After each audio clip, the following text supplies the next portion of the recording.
ഇത് ബോംബ് നിർവീര്യമാക്കുന്നതിനിടെ സംഭവിച്ചതല്ല. നമ്മളൊക്കെ കഴിക്കുന്ന മാമ്പഴം ഒന്ന് കത്തിക്കാൻ ശ്രമിച്ചതാണ്.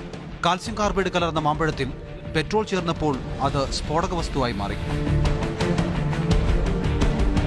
ഇരുമ്പ് വെൽഡ് ചെയ്യാൻ ഉപയോഗിക്കുന്ന അസറ്റ്ലീൻ വാതകമാണ് കാൽസ്യം കാർബൈഡ് ഉൽപ്പാദിപ്പിക്കുന്നത് എന്നോർക്കുക.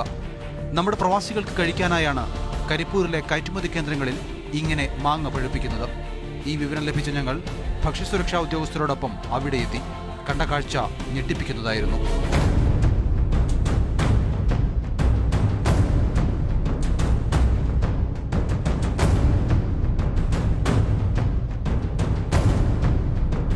അസിറ്റിലിൻ എന്ന ഗ്യാസാണ് ഇത് പഴുപ്പിക്കുന്നതിന് കാരണമാകുന്നത്.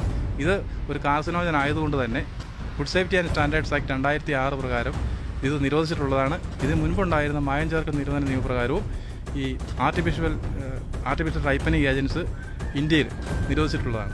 മാരകമാണ്, ക്യാൻസർ ഉണ്ടാക്കുന്ന ഏജന്റാണ് എന്നുള്ള ഒറ്റ കാരണം കൊണ്ട് തന്നെ ഇത് ആരോഗ്യത്തിന് വളരെ വലിയ ഭീഷണിയാണ്. പച്ചമാങ്ങ അടുക്കി വെച്ച പെട്ടികളിൽ 2-3 കാർബൈഡ് പൊതികൾ.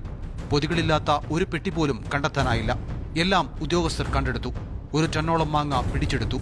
സാമ്പിൾ ശേഖരിച്ച ശേഷം ബാക്കി പെട്രോൾ ഒഴിച്ച് കത്തിച്ചു.